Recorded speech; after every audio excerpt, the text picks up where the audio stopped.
Heyo everybody, Haku here with the third and final part of our read-through for Magical Girl Racing Project or Mahou Shoujo Ikusei Keikaku ACES Chapter 3, Greetings from the Amusement Park. So yeah, last week everything happened, like so much happened. The fights were amazing too. Like I said while reading, I absolutely loved all the different things because there's so many things. We got the fight between Monoshiri Michan and Surami Nakano, which was amazing. We got the fight between Deluge and Ace of Spades, which was amazing. We got good character moments for Bluebell Candy, for Uluru, really good character moments. This cool face-off between Dark Cutie and Snow White. Like, there was just a ton of really cool stuff that happened last time.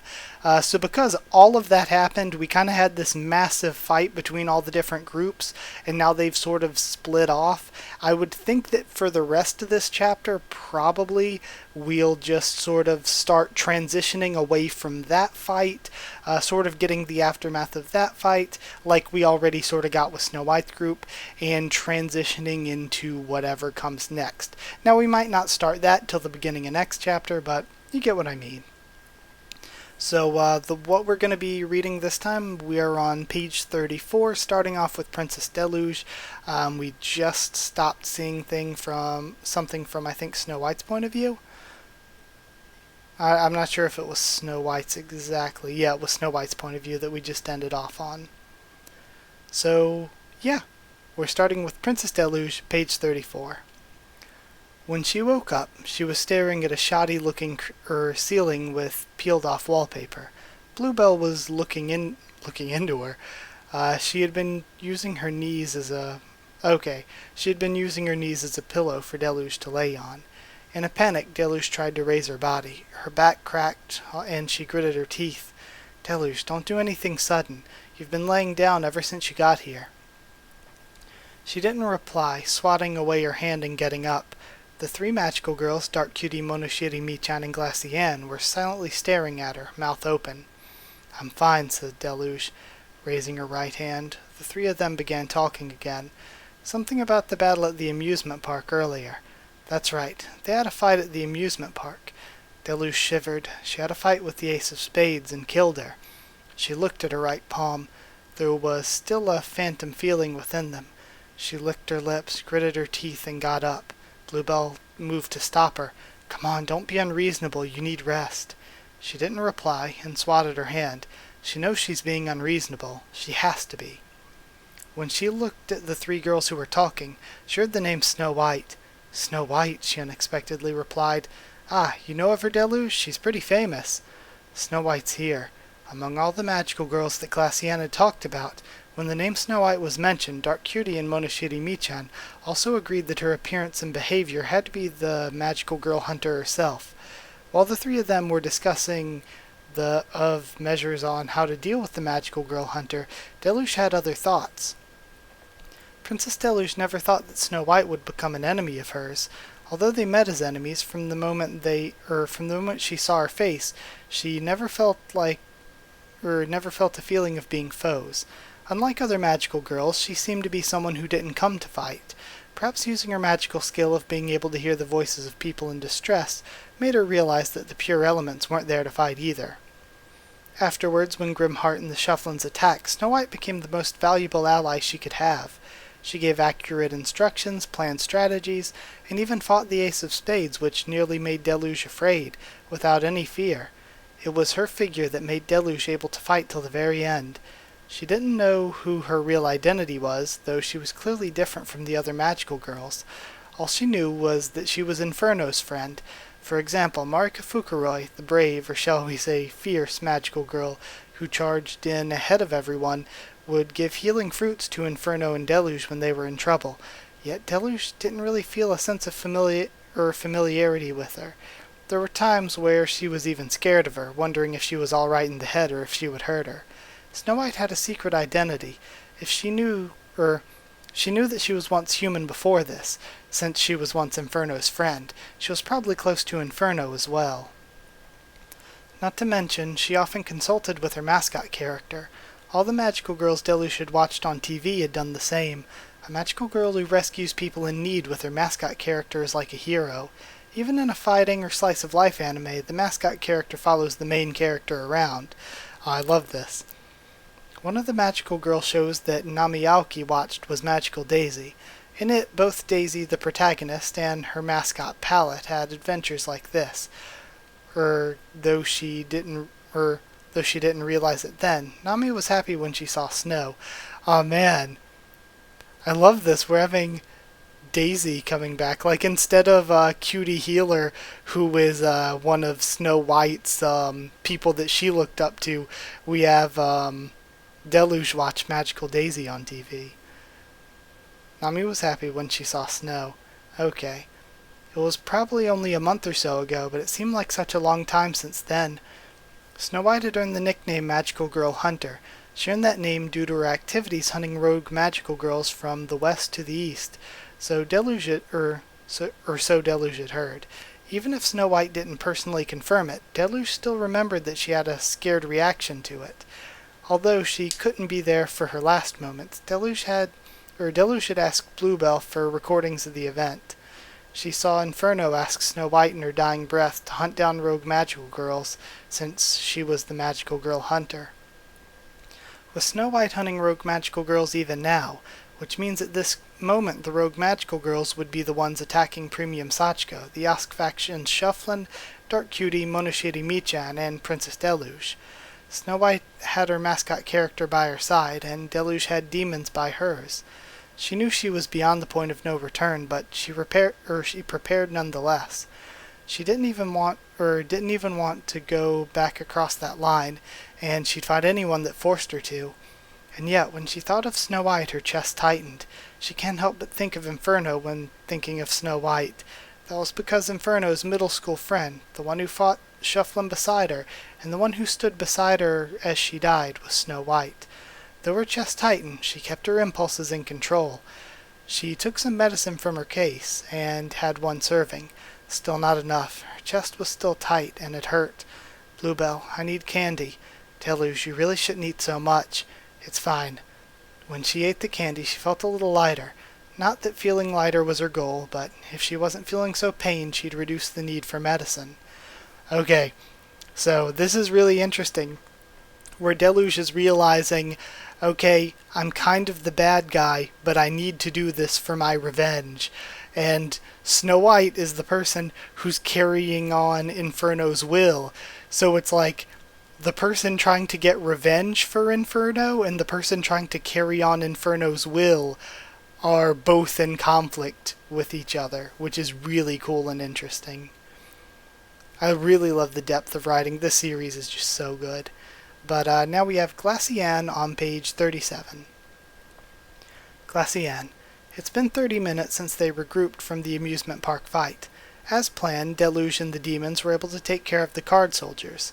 Perfect, although Monoshiri Michan and Dark Cutie preferred it when things don't go according to plan. Even though it's a childish excuse to say that the enemy was stronger than they thought, so they got away, doesn't mean that they were wrong. Still, Glacian didn't think it was perfect. They'd received support from some shuriken, and the three of them were very powerful. The magical girl with dark hair had a ripped-off left arm. The magical girl with dark hair and a ripped-off left arm throwing shuriken at Michan, the gun-toting magical girl who made Michan and Dark Cutie retreat with a single word, and the magical girl hunter who endured Dark Cutie's attacks, Snow White. Glacian, who'd been keeping watch of the fight, knew that there was one card soldier among the rest who was stronger. Okay, but even she was defeated by Deluge. The fact that Deluge defeated her was really quite something. She was strong, and Glacian's evaluation of her had increased. There was someone giving orders to the card soldiers too, but she escaped as well. According to Deluge, while they should be careful, they don't have to worry as much as it seems, they don't have to worry as much as it seems she didn't have a weapon with her. As expected, it was Puck-Puck's proteges and the magical girl hunter Snow White that they should be more wary of. Even when they escaped, they never used the roads, instead choosing to sneak through back alleys. Although Glacian could always check viewpoints she's visited, she'll have to manually move her point of view or walk there herself. If it's a place she's never been to before, moving her viewpoints is slower. is slower than even her walking speed, so chasing after a magical girl was difficult. Okay. Alright. Although with Dark Cutie's help, Monoshiri Michan was able to kill one of them, the other two were first-class magical girls as well, no doubt about it. It wasn't the best result, but there were still good moments. Glacian knew Deluge had skills. It turns out the demons she used were a countermeasure for the Osk faction's alarming number of shufflins. They also managed to kill the magical girl that broke Michan's elbow, reducing the enemy's strength by one person. Deluge went back inside the room to speak with Bluebell, and since all the doors were removed, they could see their faces as well as hear their voices, but Glacian strongly forced herself not to glance. They had to talk about the previous battle. The Shufflin's movements were quite strange, don't you think? Strange how? I only saw it from a distance, but as if their reactions were slow, definitely lower than ours or Deluge. They seemed dulled. It could be perhaps that they were using earplugs. That would explain a lot. Earplugs? For the gun-wielding magical girl, the one that got you to run at the end, right? Under normal circumstances, the gun-wielding magical girl's declaration would be taken as a bluff. Michan wasn't the kind of magical girl who'd believe those bluffs, but when she was told that the magical girl was a suicide bomber, she chose to retreat. Despite thinking that there was no way that that was true afterward, they really did lose their cool at the moment. It was also strange that Dark Cutie retreated after Michan did, which allowed the remaining two enemies to escape. Did you also think she was going to blow herself up, leader? Yes. Would you have run because of that? Actually, if they exploded while I was the last one standing during a 2-on-1, I wouldn't have minded. It would have been a perfect ending to a villain, but Michan ran, so I did as well. I wonder if I'd stayed if I just thought like you, leader. If Michan thought like you, then we probably wouldn't even be here right now. True enough. That's not the problem right now, though. Our opponent may be using magic to make us believe whatever she says, don't you think? Yes, it seems like it. So what does this have to do with the card soldiers' dull movements? Well, don't you think they were wearing earplugs not to shut off their hearing, but so that they wouldn't be able to hear her? Why? Because if you're going against someone who can make you believe anything she says, wearing earplugs makes her unable to influence you. Oh, I get it. That means they must have encountered each other before and prepared for it. That's information we didn't have. Maybe they even have some other information that we don't in a document or something. Well, that's probably hoping for too much. Then we'll need to wear earplugs too. We can't just ignore the threat of that power. If we wear them, we won't be able to communicate. I won't be able to tell you anything about the enemy's intent. Hang on a bit. Michan took out a map of W City that she got from Flea. Map to match, matchbox, match to patch, patch to punch, punch to puncher, puncher to dinner, meal to seal. The map became a matchbox. She took out some matches from the matchbox, then turned some into cloth, until eventually it became a variety of food, and finally a seal stamper with a cute font that says Michan. She did this all in one breath, before taking a deep one herself. Guess our map's gone. Don't worry, it's all in my head. Smart as always. Okay then, stamp here and wax to watch, timepiece to earpiece. Starting from a map, ending with an intercom. These will vibrate through your bones, so even if we can't hear anything, we can still talk. I shouldn't have to say this, but since you can't hear anything, be careful in a fight. We'll have to rely solely on you for our eyes, Annie. Watch out for us, especially for that sniper with the shuriken, okay? Yes, ma'am. My, your powers are useful, Michan. One by one, she changed all the matches, then turned her eyes toward the next room. Deluge and Bluebell were arguing. Originally, Deluge would have been given these intercoms, but since she said I work alone, she refused them. Although she wanted to cooperate as much as possible, for some reason Deluge has been very cranky. They've dealt with cranky people before, who only just followed as a formality, but they made spare intercoms anyway. Regardless, it'd be a bad idea to push on without these intercoms. Deluge should have listened to them speaking since they were doing it so loudly. Perhaps she'll give him the intercoms later. Your powers are way more useful, Annie. What? No, my powers are just so-so. Wait a minute. Glacian touched the frame of her glasses and switched from scene to scene with alarming speed. Without Glacian, no other magical girl could switch viewpoints and analyze them at this speed. The reason she could was also because of her affinity with her powers, which she spent all of her time training to do. Currently, she's focused on monitoring the outside of Puck-Puck's manor. Glacian's magical skill were her mysterious glasses. Any point of view she's seen before, she's able to look back at and project it at its current state. She changed to Puck-Puck's front yard, then zoomed the image.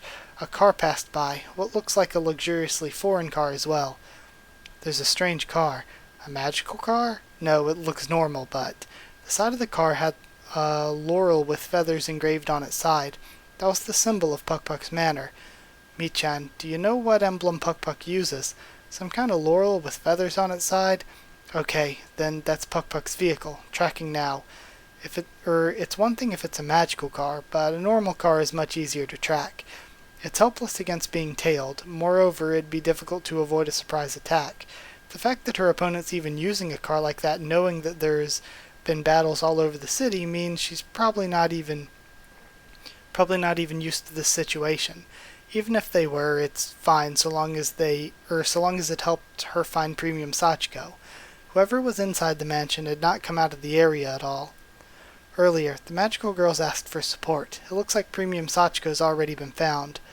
So, Snow White really did put her in that bag of hers. Good thing we didn't attack that. What should we do, attack the car? If it's sending support, it'll lead us right to where they are. Is it that simple? No, it could be a decoy. I'll go tail the car. Deluge and her demons can take care of the real ones if this is a diversion. Speaking of, they looked toward Deluge and made eye contact. They assumed she wasn't complaining. We should try not to have too much fighting on our own before we regroup, else that's goodbye for us. Michan took out some coins from her pocket and placed it on the rug. Mint to mug, mug to plug. She made several ear plugs for Deluge and Bluebell. When she looked at her, Deluge was already standing up, as she thought she was listening in. Michan threw the plugs toward them. Deluge caught it with her right hand, and Bluebell dropped hers before swiftly picking it back up. She also threw the intercoms for good measure, and Bluebell also dropped that. Alright then, I'm off. Monitor the manor while I'm gone for me, and Deluge patrol the city. The police should be around the amusement park right about now, and probably won't be able to find anyone. Everyone's going to be hiding now. Glacian adjusted her glasses, changing her viewpoint so that she'd be looking from top down. Okay, nobody's around. Now's your chance to leave. Right, I'm off. Michan opened the window without a sound and left. Dark Cutie, Deluge, and Bluebell followed soon after. They were using an empty house near Puck-Puck's manor, since it'd be troublesome to be spotted coming and going through the windows. Glacian had to find an abode without anyone in it. Glacian readjusted her glasses, switching so that she had a point of view that followed the car coming from the manor. She looked around for anyone, but there was only the driver inside. Whoever it was wearing a suit, but also looked like a magical girl. As it moved, Glacian kept following it from the top down, tailing it. Alright, and now we're seeing from CQ Angel Hamuel's point of view on page 43. Okay, W City was full of tall skyscrapers, and they rarely are seen by prying eyes, which makes it perfect hiding spots for resting magical girls. Sitting on the edge of the rooftop, Hamuel pondered what her next move should be. Her subordinate Shufflin were scattered around the city. They suffered extreme casualties. They lost 2 hearts, 4 clubs, 5 diamonds, and the spades had it worse. In addition to the fact that the 3 face cards had been captured, their ace has been killed, as she was standing in the brunt of the attack. On top of that, they also lost 7 people, the only ones remaining being the 7 and 8 of spades. Okay. They sent the full force of their army, but were ambushed badly. If that hadn't happened, they wouldn't have suffered such devastating losses. Regardless of numbers, they were less than half their fighting power. Maybe a third, or a fourth, actually a fifth, would be more accurate. The one that killed the ace of spades was an ice user, a magical girl carrying a trident. According to her information. To say that she died was being too optimistic, as the homunculi was still protecting her, despite her being knocked down. Time was running out. The situation in W City was changing every second. Should she retreat? Losing all these Shufflin would be Losing all these shufflin' would paint her as just a stupid tourist who can't handle anything. Thinking about it, she had to accomplish her goals, but it won't be perfectly accomplished either. How far can she go before she has to compromise? There were 3 options. The first, withdraw. The second, fight the enemy with her current strength and kill Premium Sachiko. The third, try to ally herself with whoever killed the Ace of Spades, eke out any advantage she can get like any good general would do. She'd rather not choose the first if she could. She'd probably be labeled an incompetent commander if she did that. At best, she'll live to see another day. At worst, she'll become an experiment. Either way, she's dead. The second option was a fool's hope. If they weren't interrupted, it may have a chance of succeeding, but there were always setbacks. Right now, Hamuel and the Shufflin were struggling. The third option was a bit difficult. She knew that the magical girl who fought the Shufflins were fighting the magical girls trying to retrieve Premium Sachiko. If the Puck-and-Osk faction's stupid politics weren't muddying the situation, she'd say that was the third party. Although their first contact was quite harsh, there was also still a possibility of cooperation. They both want to stop Sachiko's ceremony, so there may be a chance. The problem is the other side may not have a reason to cooperate. They had so much more fighting power than Hamuel that it just seemed selfish for her to ask, so she'd be disposable. There'd have to be some value in Hamuel before she initiates cooperation, otherwise she'd just be a slave to them. All the options looked bad, and when Hamuel tried to think of a third option, she always came back to the cooperation one. She had a limited time. Okay, and so now we have the interlude. Alright, so interlude is with Shadowgale. After 3 hours of gesturing, the armor girl finally understood that Shadowgale wanted a TV, but there were no power outlets in the room. Gesturing for an extension cord was extremely difficult. She gave her buckwheat, piano wire, a game controller, a LAN cable, a sickle, and a chain, or a sickle and a chain, a rope with a hook, a snake toy, a nylon rope, a string of connected sausages, vinyl tape, bandages, and a variety of other long-shaped objects. Just how many things are there here, and how hard is it to find an extension cord? After 30 minutes, it looked like she finally understood, and she brought back nothing. Shadowgale wished she could tell her how the TV won't work if there was no cable. Shadowgale pointed at the TV and made a giant X with her arms. The armor girl then carried a variety of work sets. Since she may be useful, this might be good enough. She then pointed at the power plug to say there's no power here. Finally, she brought back an extension cord. One wasn't long enough, so she had to stretch it out even more, connecting cord A to B before connecting it to the cord outside the room, careful to not let it get crushed by the large metal door stopper. Finally, electricity pumped out into the TV. Tears began to flow, thinking of how long it took her to get to this point. Thank you very much. Shadowgale bowed down, bowing as low as she can, and the armor girl shook her right palm, as if saying no problem. It really was no problem. Shadowgale was taking advantage of her kindness. She was conscious of this, however, she still saw the light. She can't restrain herself, she was being abducted. Patricia would probably praise her, Flea would probably praise her. Perhaps, however, Flea's praises were quite complicated to praise her perhaps. However, Flea's praises were quite complicated to Shadowgale. First, she had to turn the main power on, which she could thanks to her remote handed over to her by the armor girl. A 40 by 40 centimeter light ran off from the screen. Afterward, white noise began to sound. Huh? She switched channels, but only white noise was displayed. What's going on? Shadowgale kicked the TV, hit it from the top and sides, but the TV won't do anything. When she was hitting it, she remembered something. This wasn't a flat-screen LCD TV. This was a cable TV, not a digital one. Shadowgale's body slumped on the TV. Cable TVs had outstanding weight support, so it was able to support Shadowgale's limp body even before she transformed.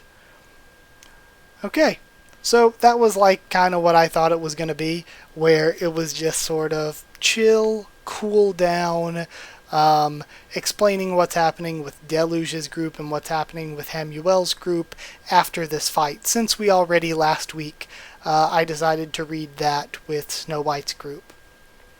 So now that we've had the cooldown, the aftermath with all three, it looks like next chapter will probably work back into what's going on with this car pursuit. So yeah, that's it for this week. Sorry if it wasn't the most exciting. It was just kind of chill. It's kind of whatever. But that's what it needed. I mean, it was good writing. I'm trying to make sure, I'm not saying it was bad. It was just chill. It was whatever. Because that's what we needed after the action to cool down from it. But yeah, that's it. Thank you so much for watching. If you like the video, comment down there to tell me what you thought of this chapter, what you thought of my thoughts on it and all that. Subscribe for more Magical Girl Raising Project, much more on the channel. Follow on Twitter if you want. I can try to keep you updated there and stuff for the channel or talk to you there. If you want a link to our Discord server to talk to me or more of us on Discord, just ask and I can give you a link. Yeah. I feel like I merged some of my sentences together there. And also, if you want to help support the channel on Patreon and keep it going and vote on other series for the channel, then yeah, link to the Patreon will be in the description. But that's it. Thank you once again for watching, and I'll see you all next time.